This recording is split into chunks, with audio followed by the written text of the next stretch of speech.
Hello.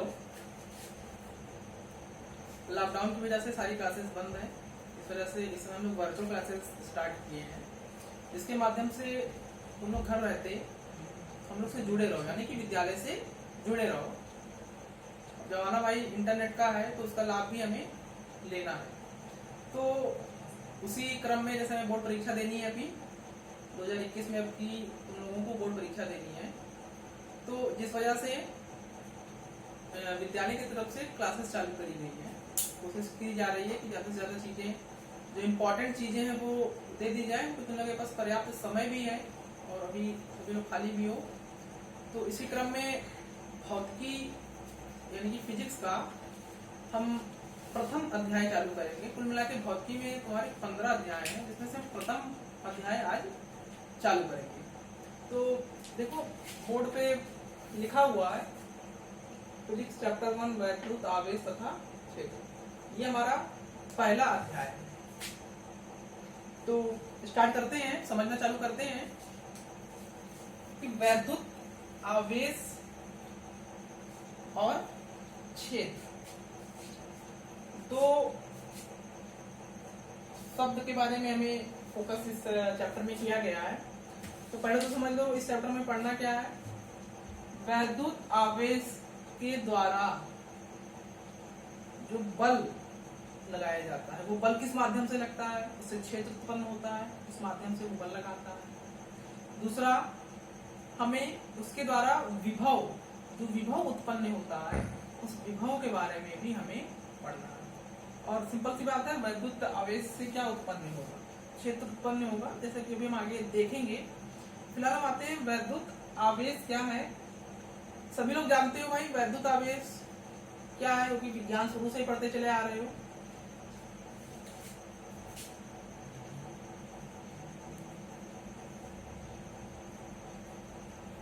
ये तुम्हारा हो गया इलेक्ट्रॉन, ये तुम्हारा हो गया प्रोटॉन। इलेक्ट्रॉन प्रोटॉन वैद्युत आवेश, इसमें तुम्हारा एक धनात्मक है, एक तुम्हारा इसमें ऋणात्मक है। अब सबसे पहले अब हम अध्याय चालू कर रहे हैं 12 में, तो इसको डिटेल में हमें समझना होगा। डिटेल में क्या समझना होगा कि वैद्युत आवेश आया कैसे, इसकी खोज कैसे हुई। तो इस खोज में वैज्ञानिक ने इसको खोजा।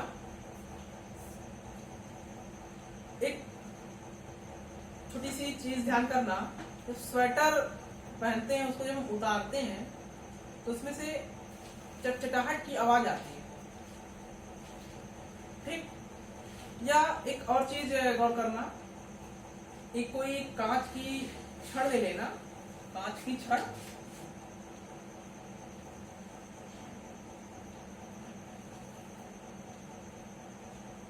उसको कपड़े पे रब करना, इस पे कपड़े पे रब करना। कैसे कपड़े पर? ऊनी कपड़े पे रब करना।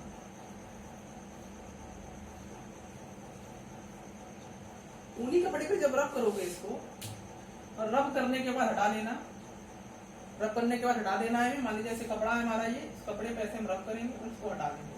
कागज के टुकड़े लेंगे और देखेंगे वो क्या करेगा, उसको अपनी तरफ आकर्षित करेगा। उस कागज के टुकड़ों को, छोटे छोटे टुकड़ों को अपनी तरफ क्या करेगा, वो आकर्षित करेगा। तो इस विषय में फिर देखा ये गया कि भाई ऐसा क्यों होता है, रब करने पे क्या होता है। या एक हमने लिया कि बिल्ली के बाल पे हमने एक प्लास्टिक की छड़ ली, उसको रख दिया। उसको रब करने के बाद इस लोहे कांच की छड़ के पास लाके उसको साथ में रखा, ये तुम्हारी हो गई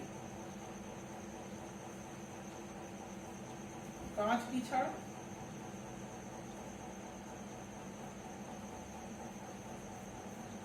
और एक हमने आते हैं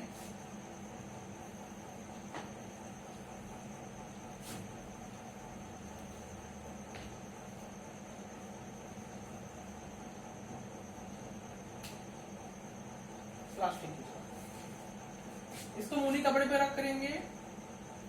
इसको हम बिल्ली के फर पे, मतलब बिल्ली का जो शरीर होता है, उसके जो बाल होते हैं, उस पे इसको हम रख करेंगे। दोनों को जब आपस में नजदीक लाएंगे दूसरे की तरफ दोनों को ले जाएंगे तो ये दोनों एक दूसरे को क्या करेंगे, आकर्षित करेंगे। तो जैसा कि हम पहले पढ़ चुके हैं कि चीजें आपस में क्या करती हैं, आकर्षित करती हैं। इसका मतलब क्या है, उनके ऊपर अपोजिट आवेश है, अपोजिट चार्जेस, मतलब कि एक पे धनात्मक होगा तो दूसरे पे ऋणात्मक होगा। अब यही से उत्पत्ति हो गई कि भैया रब करने पे इस पे क्या आता है, आवेश आता है, क्योंकि ये आपस में क्या कर रहे हैं एक दूसरे को। या तो अब जैसे अगर कांच की दो छड़ लोगे आपस में, कपड़े पे रब करने के बाद लाओगे पास पास तो दूसरे को प्रतिकर्षित करेंगे। लेकिन यदि एक प्लास्टिक की छड़ लोगे, उस पैर के फर पे रब करोगे, दूसरा एक कांच की छड़ लोगे, उसको कपड़े पे रब करोगे, उन्हीं कपड़े पे, तो ये दोनों को जब नजदीक लाओगे तो ये आपस में क्या करेंगे, एक दूसरे को अट्रैक्ट करेंगे। ठीक है, अट्रैक्ट मतलब आकर्षित करेंगे। ठीक है, तो इसी क्रम में हम आगे देखते हैं कि इससे हमें आगे समझना क्या है।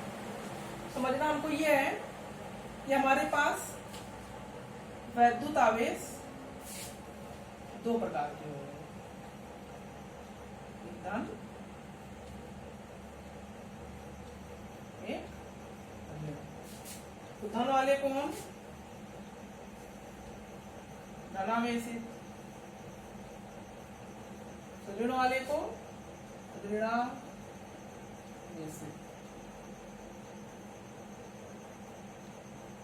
ठीक, अब एक शब्द आता है पोलैरिटी। एक शब्द क्या आता है, पोलैरिटी, जिसको हम बोलते हैं ध्रुवता।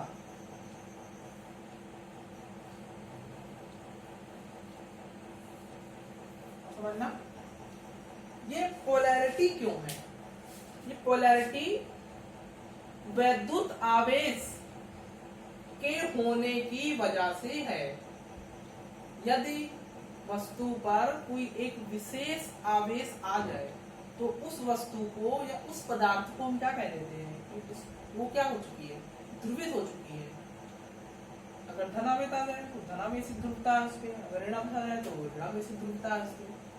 तो जिस भी पदार्थ पे कोई आवेश आ जाए उसको हम क्या कहेंगे, वो वस्तु क्या होगी, ध्रुवता। तो ध्रुवता किस आधार पे हम डिफाइन करते हैं, ध्रुवता तभी होगी जब उनपे क्या होंगे, वैद्युत आवेश होंगे।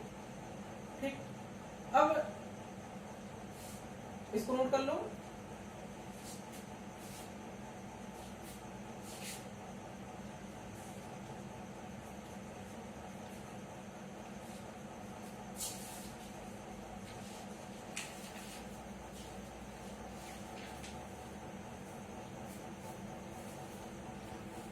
फिर आगे बढ़ते हैं।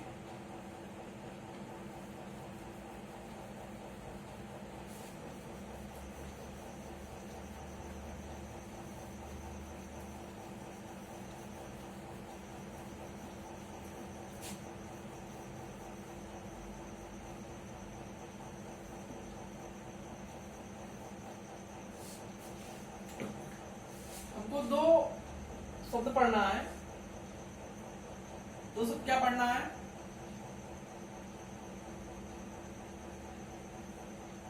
एक चालक, एक हो गया चालक, दूसरा हो गया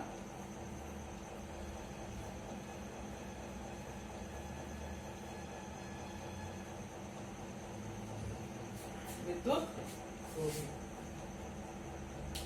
चालक क्या हुए, जो अपने में से, ऐसे पदार्थ जो अपने में से विद्युत को प्रवाहित होने दे, अपने में से विद्युत को क्या होने दे, प्रवाहित होने दे। तो जैसा कि हम उदाहरण के तौर पे ले सकते हैं, खुद मानव का शरीर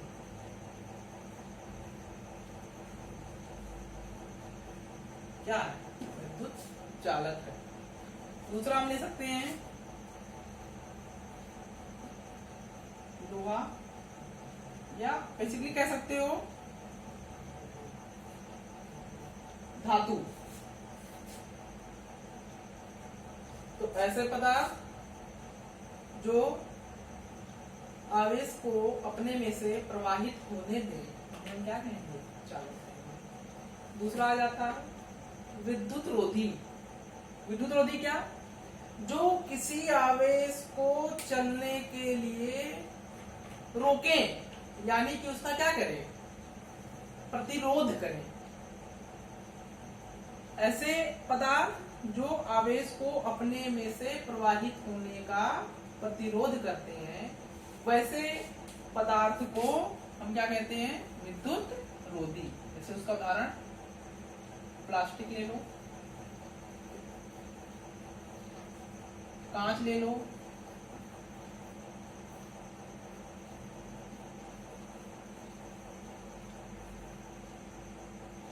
लकड़ी ले लो, आगे एक्सेट्रा, इसका भी एक्सेट्रा, कई सारे उदाहरण हैं।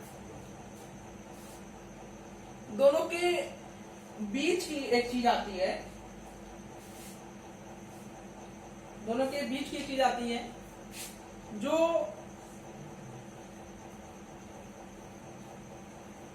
अर्धचालक के नाम से जानी जाती है। अब ये होगा कि अर्धचालक क्या है, अर्धचालक कैसा पदार्थ है कि चालक वो होता है जिसमें से आवेश प्रवाहित हो जाए। विद्युत रोधी ऐसे होते हैं, ऐसे पदार्थ होते हैं जो विद्युत आवेश को प्रवाहित नहीं होने देते हैं, उनका क्या करते हैं, विरोध करते हैं, यानी कि उनका प्रतिरोध करते हैं। दूसरी बात,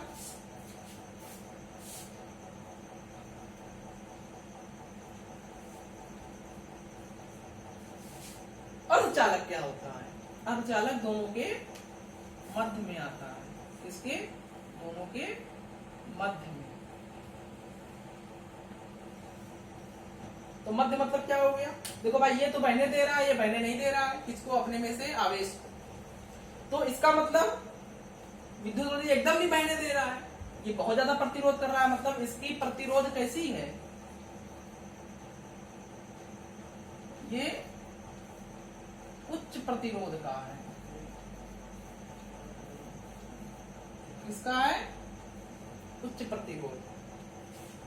अब ये कैसा हो जाएगा, अब भाई देखो ये बहने तो देगा पर ये बहने नहीं देगा आवेश को अपने में से, तो ये दोनों के बीच का, यानी कि ये प्रतिरोध तो लगाएगा भाई। अगर ये प्रतिरोध बिल्कुल नहीं लगाएगा आवेश को बहने का, तो ये क्या हो जाएगा, चालक।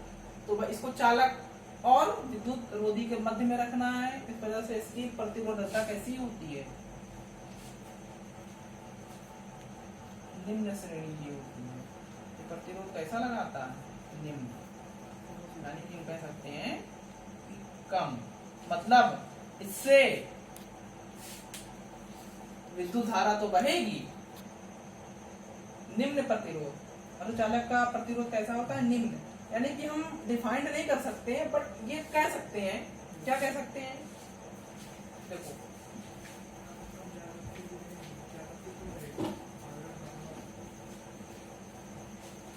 क्या हम ये सकते हैं कि अर्धचालक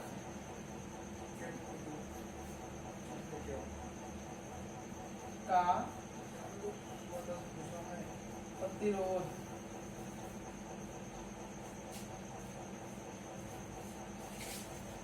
चालक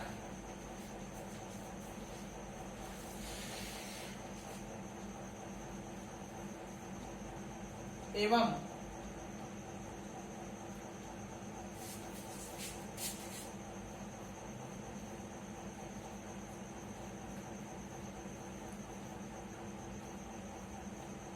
विद्युत रोधी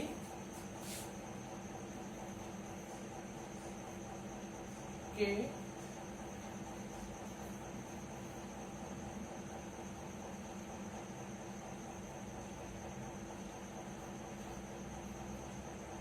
मध्यवर्ती में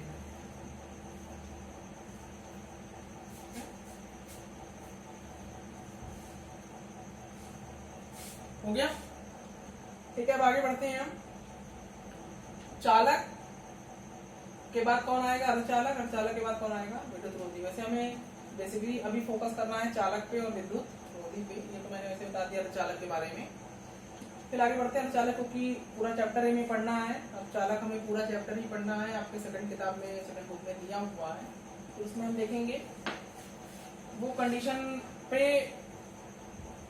काम करता है कि वो कब चालक होगा, कब मतलब कि उसका प्रतिरोध कब निम्न होगा, कब उच्च होगा, ये हम डिफाइन नहीं कर सकते हैं, यानी कि वो दोनों के मध्य मिलाई करता है। तो ठीक है, फिर आगे बढ़ते हैं, इसको हटाता हूं मैं।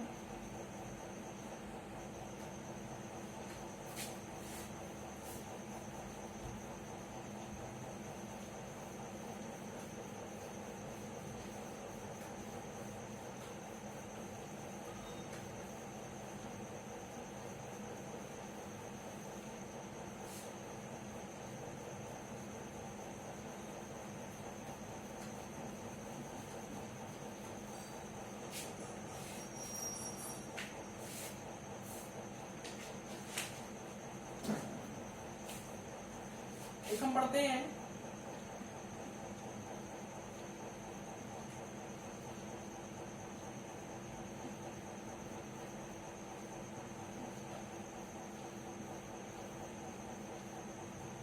बहुत आसान है और थोड़ा समझ में कम आता है। आसान है परंतु समझ में कम आता है। यह हो सकता है समझ में आ जाए तो बहुत अच्छी बात है, बहुत अच्छा प्लस पॉइंट है समझ में आ जाए तो। प्रेरण द्वारा आवेशन क्या होता है? देखो कोई भी पदार्थ है, हमने बताया था, पहले ही बता चुका हूं मैं, सबको पता है क्योंकि साइंस साइड से पढ़ रहे हो कि कोई भी पदार्थ है यानी कि वो एटम से बना होगा, परमाणु से बना होगा, उसमें इलेक्ट्रॉन होंगे, प्रोटॉन होंगे, बस चालक और प्रतिरोध दो चीजें इसको डिफरेंशिएट करती हैं, अलग करती हैं। क्या अलग होता है? चालक में मुक्त इलेक्ट्रॉन बहने के लिए होते हैं, बह सकते हैं मतलब प्रवाहित हो सकते हैं, लेकिन विद्युत रोधी में ऐसा नहीं होता है। तो इस वजह से विद्युत रोधी अपने में से धारा को प्रवाहित नहीं होने देता है। तो प्रेरण द्वारा आवेशन का क्या मतलब हुआ? सपोज कर लो एक बॉल ले लो, ठीक, और एक बॉल और ले लो,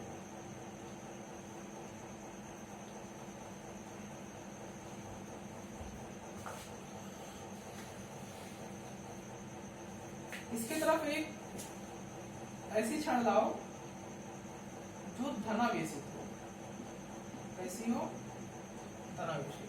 तो जब इसके करीब लाओगे, इससे इसको टच मत कराना, इससे छुआना मत। फिलहाल अभी हमको इससे छुआना नहीं है, जब इसको इससे टच नहीं कराओगे। लेकिन एक बार ध्यान रहे, ये कैसा होना चाहिए, ये बॉलें कैसी होनी चाहिए? चालक होनी चाहिए। इसको इससे नजदीक लाओगे तो इसमें उपस्थित मुक्त इलेक्ट्रॉन, इसमें मुक्त आवेश उपस्थित है ना चालक में, तो चालक में जो मुक्त आवेश उपस्थित है वो इसकी तरफ खिंच जाएंगे। क्या हो जाएंगे? खिंच जाएंगे। और जब इधर माइनस आ गया तो दूसरे वाले, ये चालक इससे क्या है? छुआ हुआ है, तो इसके ये बाएं तरफ आया है तो इसके दाहिने तरफ उतना ही आवेश, जस्ट उसका उल्टा अपोजिट चार्ज, ऋणावेशित तो धनावेशित आवेश इकट्ठा हो जाएगा। अब हम क्या करेंगे? ये हमारा पहला स्टेप था। दूसरे स्टेप में कुछ नहीं करना है हमें, इसको यही रखे रहने देना। दूसरे स्टेप में हमें कुछ नहीं करना है, बस इनको दोनों को अलग कर देना है। जैसे अलग करोगे वैसे इस पे माइनस है और इस पे क्या है? प्लस। अब इस छड़ को ले जाओ, बिल्कुल यहाँ रखना हो रखो, या नहीं रखना हो ना रखो। देखो बिना छुआए इस जो बॉल पहले कैसी थी? उदासीन थी, मतलब उस पर कोई आवेश नहीं था। या कह सकते हो एक शब्द तुम्हारा क्या आ गया?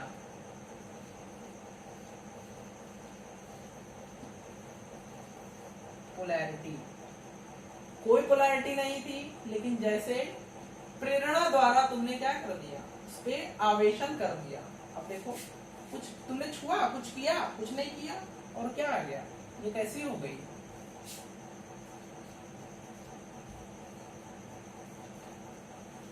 ऋणावेशित हो गई। ये कैसी हो गई, धनावेशित हो गई। अब इसी प्रोसेस को हम क्या कहते हैं, प्रेरण द्वारा आवेशन। देख लो, नोट कर लो। फिर ये आपका इतना टॉपिक हो गया। पीडीएफ फॉर्मेट में बुक में अवेलेबल करा दे रहा हूँ व्हाट्सएप पे, सकता है मिल भी गई हो, या नहीं मिली होगी तो मिल जाएगी। उससे देख के किताब पढ़ना, जितनी चीजें मैंने बताई हैं सारी चीजें आपको किताब में मिल जाएगी। फिर हम नेक्स्ट लेक्चर में अपने आगे इसके बढ़ेंगे, एक आइडिया आवेश तत्वों को मिलेगा। Thank you.